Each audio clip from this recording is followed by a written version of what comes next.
Michael Bisping didn't just praise Ilia Topuria's boxing, he took it to another level. In his latest breakdown, Bisping said Topuria's hands aren't just good by MMA standards, but are Olympic level, claiming his boxing is as polished as what an Olympic coach would want from a top-tier student. And honestly, while Bisping's praise might sound a bit over the top at first, once you watch Topuria's recent performances, it's completely understandable why he's so blown away. His timing, precision, and shot selection looks super elite inside the octagon. Now, whether that kind of boxing would translate to actual Olympic or pro boxing competition is a whole different question. Those are different sports with different pacing and rules, but there's no doubt the technical foundation is there. Bisping wrapped it all up by predicting Topuria to beat Charles Oliveira at UFC 317. And after that, he sees Ilia wasting no time and calling out either Islam Makhachev for a legacy-defining clash or Paddy Pimblett for a massive headline-grabbing fight that would break the internet. What are your thoughts on El Matador's future? Do you see him going past Du Bronx? Leave your comments below.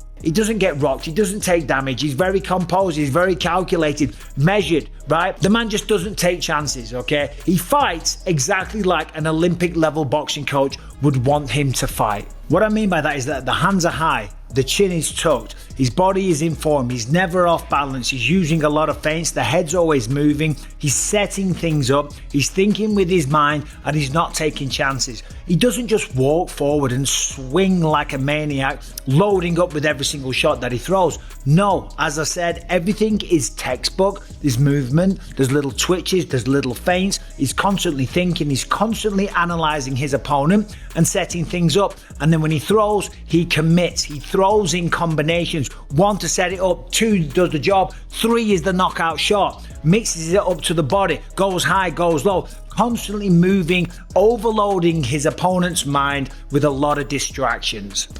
Jose Aldo just dropped something wild in his latest appearance with MMA Jose. He hasn't trained wrestling at all in the last 5 years. That means even going into the Merab Dvalishvili fight, he was already 2 years removed from wrestling drills, and he still stuffed every single one of Merab's takedown attempts. That's not just impressive, it's elite. It speaks volumes about Aldo's natural timing, instincts, and fight IQ. Most guys drill to takedown defense relentlessly to survive against Dvalishvili, but Aldo did it off pure muscle memory and mastery. He also touched on his recent loss to Mario Bautista, a fight he lost due to cage control rather than damage or dominance. Let's dive into the interview. In the Bautista fight, I know it was possible to get out of the clinch, bro. I knew he wouldn't take me down. Everyone keeps asking me about that, even people who train with me. First of all, I haven't done any wrestling training in 5 years. Nowadays, people always bring me up when they talk about the Georgian guy, the champion. What's his name? Yeah, Merab. People say, oh, you stuffed all 16 of his takedown attempts. He's like a wrestling professor, a Naruto of grappling. Bro, I haven't trained wrestling at all. The defense I have is something I drilled years ago, and it still works. They compare me to American wrestlers, and I don't even train wrestling while they've been doing it all their lives. I'm just a jiu-jitsu guy who became a striker. Yep, there was a way out of that clinch with Bautista. There was a counter. Everything. It's not that I lacked the skills to get out. The point is, I chose to stay there because I knew he wouldn't take me down. I could have broken free, turned, and taken the fight back to the center, but I stood there. That's why I consider this fight the worst of my career. This one and the one with Volkanovski.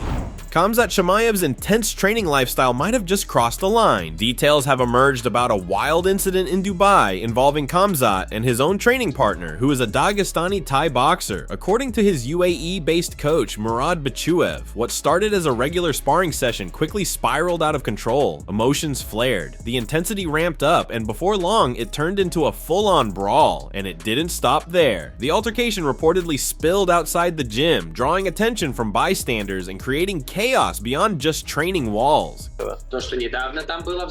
Yeah, I know what you're talking about. The sparring between Khamzat and Ali. That was here in Dubai. Yeah, I've seen the full video. Someone showed it to me. It definitely started out as a normal session, but things escalated. You could see it shift. What began as technical sparring turned into something way more serious. Emotions got involved, the pace picked up, and it turned into a full-on brawl. Later, it continued outside of the gym. Now look, that's one of those situations where if nobody else is talking about it, I'm not saying anything either. But we did watch the footage from the cameras afterward, and yeah, it was interesting. Let's leave it at that.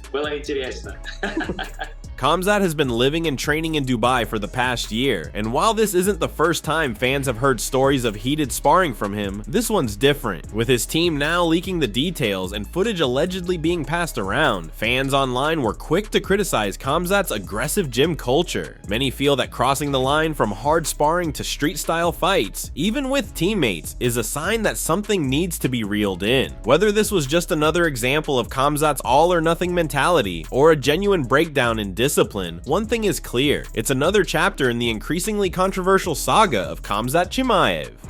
Justin Gaethje is done being the UFC's action hero without reward. He is demanding what he believes he's earned, a title shot. In a recent interview with the Makeshift Project, Gaethje revealed that the UFC came to his house and begged him to take the Max Holloway fight at UFC 300. He stepped up, delivered a war, and now he's drawing the line. Justin made it clear he's no longer fighting just for entertainment. He's fighting for legacy. He pointed out how much he's done for the UFC, always saying yes, always delivering violence, and now it's time for them to return the favor. He pointed out that Islam Makhachev was actually interested in fighting him before vacating the belt, but the UFC never followed through. The highlight mentioned how the UFC opted for Charles and Ilia to fight for the belt instead of Gaethje himself. Still, as much as he has a case, the title picture isn't that simple. You can't overlook Ilia Topuria, an undefeated champion who just moved up after cleaning out featherweight. And then there's Charles Oliveira, a former champ who already finished Gaethje in their last meeting. It's a fair argument to say Charles, with that history and resume, deserves another crack before Justin does.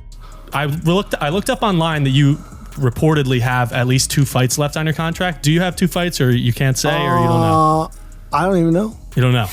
But we're fighting again. I don't plan on ever fighting anywhere else, so. Yeah, that makes sense. But I'm also not going to fight for fun anymore. Yeah, that makes sense.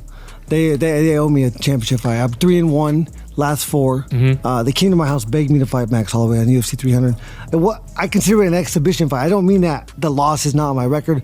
I mean it had nothing to do with the rankings of my, And in the time that I did that, Dustin Poirier, who I just beat, got a good win over Saint Denis, and then fought for the belt. Yeah. And then since I won, the champion's been saying he wants to fight me, and so they could have easily set that up, but they didn't.